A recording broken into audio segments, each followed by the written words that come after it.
Good afternoon student. आज हम Rutherford का नाभिकीय मॉडल पढ़ेंगे, जिसको सन 1911 में बनाया गया था।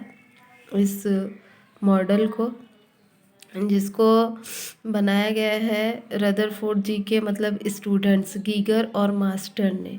ठीक है, 1911 में इन्होंने बनाया। मतलब इस प्रयोग को, मतलब जो मॉडल है, पहले इसका क्या किया गया है, प्रायोगिक व्यवस्था किया गया है। ठीक है, मतलब प्रयोग द्वारा इसका मतलब क्या चीज़ है, कैसा है, इसके बारे में बताया गया। उसके बाद इसको परीक्षण किया गया है। परीक्षण मतलब ऑब्जर्व कि इससे होता क्या क्या है, और फिर क्या किया गया, इसका परिणाम निकाला गया कि आखिर क्या है ऐसा करके। ठीक है, तो रदरफोर्ड का जो नाभिकीय मॉडल जो है, इसको पहले हम लोग प्रयोग में किस प्रकार से किया गया था, हम लोग पहले वो देख लेते हैं। ठीक है, तो रदरफोर्ड जी के जो स्टूडेंट, मतलब उन्हीं का नाम आएगा एक्चुअल में, उनके स्टूडेंट्स का अब नाम नहीं आएगा। हालांकि उन्होंने ही उनको क्या किया था, गाइडलाइंस दिया था ना, तो फिर जो भी है रदरफोर्ड के नाम पे ही आएगा। ठीक है, तो ये जो बॉक्स दिख रहा है, इसको अपन क्या बोलते हैं, अल्फा कणों का जो स्रोत है, इसको अपन बोलते हैं लेड बॉक्स। ठीक है, क्योंकि ये किससे बना रहता है, लेड से बना रहता है, इसलिए अपन को इसको बोलते हैं लेड बॉक्स बोलते हैं, जिसके अंदर रेडियो एक्टिव तत्व होता है। हम लोग रेडियो एक्टिव तत्व मतलब 10th क्लास में तो शायद नहीं पढ़े और 9th में भी नहीं पढ़े, तो इसके बारे में हम लोग आगे क्लास में पढ़ेंगे। हालांकि थोड़ा बता देती हूँ मैं। रेडियो एक्टिव तत्व मतलब ये होता है जो तत्व अल्फा, बीटा और गामा गामा जैसे किरणों का उत्सर्जन करते हैं, उनको अपन क्या बोलते हैं, रेडियो एक्टिव एलिमेंट बोलते हैं। ठीक है, और अलग अलग होते हैं, मतलब जरूरी नहीं है कि तीनों एक ही साथ कोई एक ही तत्व ही इसका उत्सर्जन करे, ऐसा नहीं होता।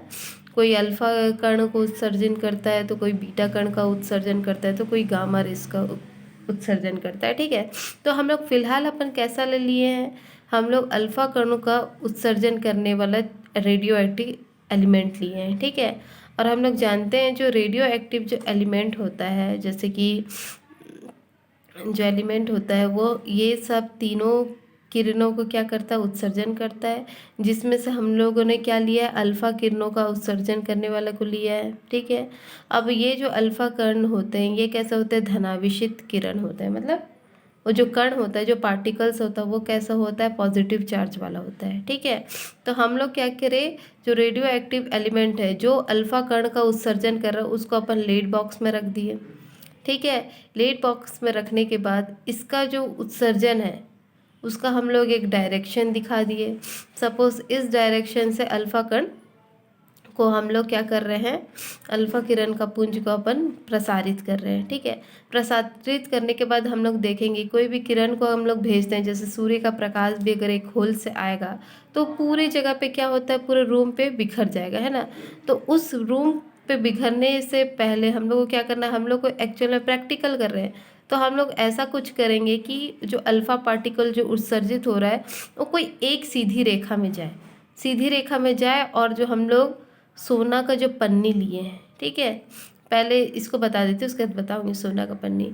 फिर एक बॉक्स लिए हैं, ठीक है, जिसको अपन लीड प्लेट बोलते हैं, सॉरी लेड प्लेट बोलते हैं, और इसी को बोलते हैं स्लीट भी बोलते हैं। स्लीट का ये मतलब है और लेड प्लेट का ये मतलब है कि जो किरण फैल के आ रही है, जो किरण पूरे फैल के आ रही है, उसको क्या करना है, एक निश्चित दिशा में उसको भेजना है।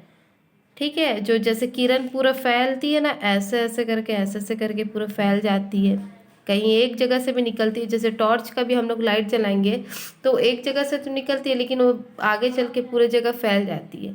तो किरण लोग ऐसे फैल ही जाते हैं, इस वजह से इसको क्या करना रहता है, मतलब एकत्र करना रहता है, एक जगह पे एकांकृत, है ना।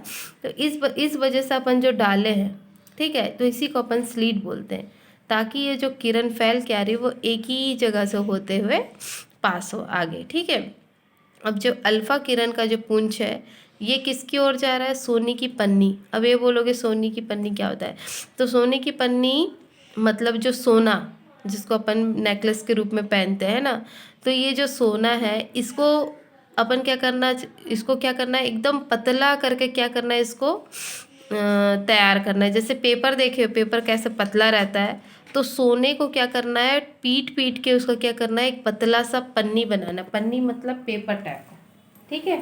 तो ऐसे बनाने से जो चीज़ हम लोग को प्राप्त होगा, लेकिन क्या है, हम लोग का जो पेपर है, पेपर का जो मोटाई है वो भी हालांकि बहुत ज़्यादा है। पेपर की मोटाई से भी हम लोग को क्या करना है, एकदम पतला करना है। सपोज से कितना पतला होना चाहिए, 100 नैनोमीटर, ठीक है।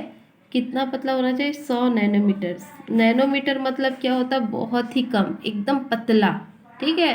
तो सोना को हम लोग क्या करे हैं, पीट पीट के उसका पतला वाला लेयर हम लोग तैयार किए हैं। इसी के ऊपर अपन को क्या करना है, प्रयोग करना है, ठीक है। तो ये किरण, अल्फा किरण का जो पुंज है, जैसे ही इस सोने की पन्नी में जाता है तो क्या होता है, हम लोग को ये देखना है, ठीक है। अब हम लोग जानते हैं कोई भी एलिमेंट जो होता है वो किससे बना होता है, एटम से मिलके बना होता है। सॉरी, एलिमेंट बोल रही हूँ, कोई भी द्रव्य जो पदार्थ है वो सारे किससे मिलके बने होते हैं, एलिमेंट से ही बने होते हैं, है ना।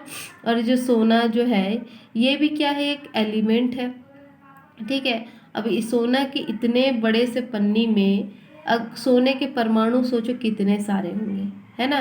तो उस सोने के परमाणु का ही हम लोग को एक्चुअल में क्या कर रहे हैं, परीक्षण कर रहे हैं कि मतलब एक बार प्रैक्टिकल करके देखते हैं, उससे हम लोग को पता चलेगा कि रिजल्ट क्या आना है। तब हम लोग नाभिक के बारे में नहीं जानते थे, जब रदरफोर्ड ने ये प्रयोग के द्वारा बताया तब जाके हम लोग को नाभिक के बारे में पता चला, ठीक है। तो इसीलिए नाभिकीय मॉडल बताया गया है। मतलब ये है, जो सोना है, सोना का जो पन्नी एकदम महीन पतला सा पन्नी जो है, इसमें जैसे ही हम किरण, अल्फा किरण पुंज हम लोग देते हैं, ठीक है।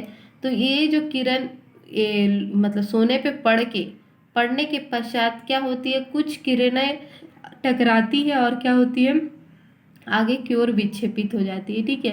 अब देखो यहाँ पे क्या लगा है, ये वाला फोटोग्राफी प्लेट। मतलब पहले देखे थे ना, एक ठो कैमरा आता था जिसमें एक रील डालते थे, तो जो रील होता है ना ब्लैक ब्लैक कलर का, उसी को अपन बोलते हैं फोटोग्राफी प्लेट। ये किससे बना होता है, जिंक सल्फाइड से, मतलब उसका लेयर जो होता है बाहरी परत वो जिंक सल्फाइड का होता है, ठीक है। तो पहले देखे तो वो जो कैमरा रहता था उसका रील को अगर हम लोग धुलवाने के लिए देते थे तो फोटो अपन का निकल देता है ना, फोटो मिलता था। तो उसी प्रकार से जो रील है हम लोग इसके सोना के चारों ओर लगा देते हैं, ताकि जब अल्फा किरण जैसे उसको टकराएगी तो हम लोग को ये पता चलेगा कि किरण जो है आखिर जा कहाँ रही है और जा रही है किस दिशा में जा रही है, तो इसका आंसर क्या निकलेगा, ये अपन को चेक करना था। मतलब रदरफोर्ड ने इसी चीज़ को चेक किया।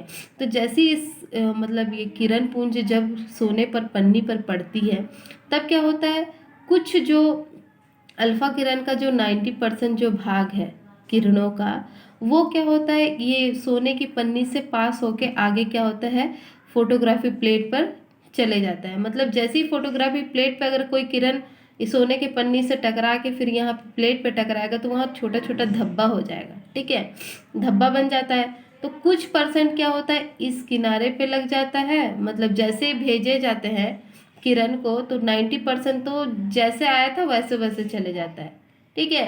कुछ 5% क्या होता है, कुछ ना 9% क्या होता है, वो ऊपर कहीं कहीं और जगह पे विक्षेपित हो जाते। विक्षेपित का मतलब ये है, जैसे कि कोई परमाणु है, उस सोने पर भी तो परमाणु होगा।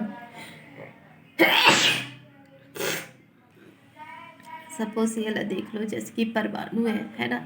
परमाणु में एक नाभिक को छोटा सा, ठीक है। इस नाभिक का जो केंद्रक है, इसी को अपन, सॉरी, परमाणु का जो केंद्रक है उसको अपन नाभिक बोलते हैं, ठीक है। अब जैसे हम लोग इसमें अल्फा किरण को हम लोग इसमें पास करते हैं, मतलब भेजते हैं, तब हम लोग यही देखते हैं कि कुछ जो किरणें हैं सीधा सीधा निकल जाएंगी। जैसे कि ये वाला देखो, ये पहले वाला सीधा गया और सीधा निकल गया, ये भी देखो सीधा गया सीधा निकल गया, ठीक है। और यहाँ साइड साइड से देखो ये भी सीधे गए, क्यों, क्योंकि इसमें नाभिक पास में नहीं है ना।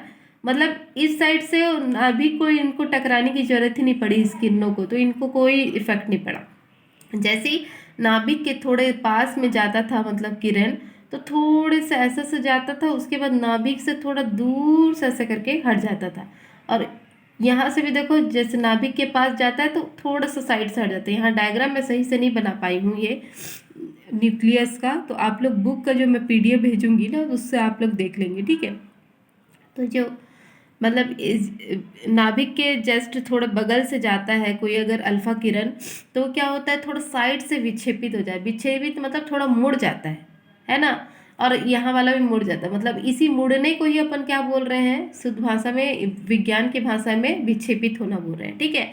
लेकिन लगभग 20,000 जैसे अल्फा किरण भेजोगे ना, तो उनमें से एक ही कण क्या हो जाएगा, वापस आ जाएगा। कौन सा कण, अल्फा कण जो वापस आ जाएगा। मतलब उन्होंने ये देखा, क्योंकि हम लोग जानते हैं कि जो अल्फा कण होता है वो क्या होता है, पहले से पॉजिटिव होता है, ठीक है। और नाभिक भी क्या होता है, पॉजिटिव होता है। तो 20,000, ठीक है, 20,000 में से जो 20,000 सपोज हम लोग अल्फा कण भेज रहे हैं, किसमें, एक परमाणु में। जैसे ही हम लोग 20,000 अल्फा कण भेजते हैं, तो उनमें से एक जो क्या है, नाभिक से टकराता नहीं है, नाभिक के जस्ट पास में जाता है और वहीं से वापस आ जाता है। क्यों वापस आ रहा है, क्योंकि अल्फा कण खुद पॉजिटिव चार्ज है और नाभिक भी खुद क्या है, पॉजिटिव चार्ज। और हम लोग जानते हैं जो सेम सेम चार्ज होता है वो क्या होते हैं, एक दूसरे को प्रतिकर्षित कर देते हैं, जिस वजह से क्या होता है, किरण जाती है और जस्ट वापस आ जाती है, ठीक है।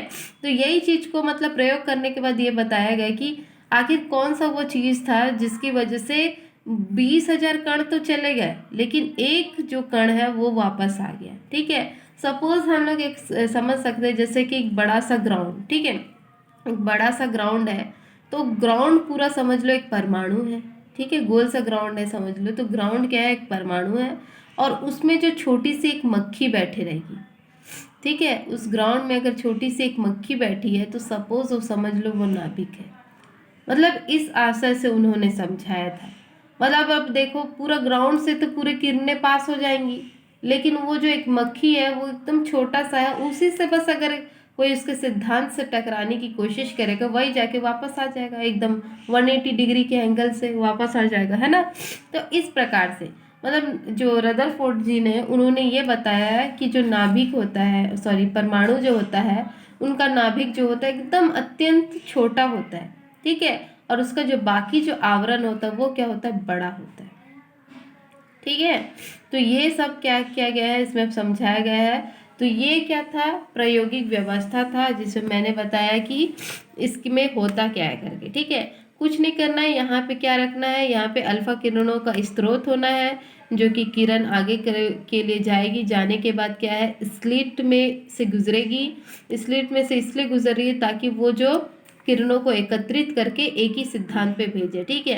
अब अल्फा किरण का जो पुंज है आगे जाता है किससे टकराने के लिए, सोने की पन्नी से। जैसे ही सोने की पन्नी से टकराता है तो 90% भाग तो पार हो जाता है, समझ लो एकदम सीधा सीधा। लेकिन कुछ एक परसेंट जो होते हैं, जो नाभिक से थोड़ा सा दूरी पर रहते हैं, और वो क्या होते हैं, अपने मार्ग को क्या कर लेते हैं, बदल लेते हैं, मतलब थोड़ा मुड़ के जाते हैं, ठीक है, थोड़ा कर्व बनाते हुए जाते हैं। तो कुछ परसेंट उसमें थे, और उनमें से क्या है, 100 में से 1% ही क्या हुआ, जाता है और 180 डिग्री का एंगल बनाते हुए वापस आ जाता है, ठीक है। इसको तो खैर आप लोग 9th क्लास में पढ़े हो। अब देखते हैं प्रेक्षण। प्रेक्षण मतलब ऑब्जर्व। इतना सब कुछ होने के बाद हम लोग क्या क्या ऑब्जर्व किए, ठीक है। और ये है, रुको एक सेकेंड, इसको बताना भूल गई थी। अब ये जो जितना भी चीज़ है, ऐसी खुले वातावरण में नहीं हो रहा है, ये सब जो चीज़ है निर्वात चैम्बर में हो रहा है। मतलब निर्वात चैम्बर मतलब एक वैक्यूम वाला पंप होता है, जिससे जो भी हम लोग प्रैक्टिकल मान लो कर रहे हैं, इसका जरूरी नहीं है हर प्रैक्टिकल वैक्यूम में होता है। मतलब निर्वात मतलब जहाँ हवा नहीं होना, ठीक है। जरूरी नहीं है हर जगह पे बगैर हवा वाला ही प्रयोग किया जाता है, ऐसा नहीं है। लेकिन इसको बगैर हवा वाला में प्रयोग किया गया था। मतलब ये है कि पंप के द्वारा इस जगह का जो हवा है उसको खींच लिया गया, और तब यहाँ पे हवा नहीं है तो इसको क्या बोलेंगे, निर्वात चैम्बर बोलेंगे, ठीक है। और प्लस इस किनारे पे क्या डाल दिया गया, फोटोग्राफी प्लेट भी डाल दिया गया। तभी जाके हम लोग को पता चला, जो सिद्धांत से टकराया जब वापस आया, तो प्लेट से तो पता चल जाएगा कहीं पे भी अगर उसमें से धब्बा लगेगा तो, है ना। तो उस प्रकार से हम लोग को ये सब पता चला। प्रेक्षण के आधार पर देखते हैं, अधिकांश अल्फा किरणें गुजर जाती है, ठीक है, मतलब आर पार हो जाती है।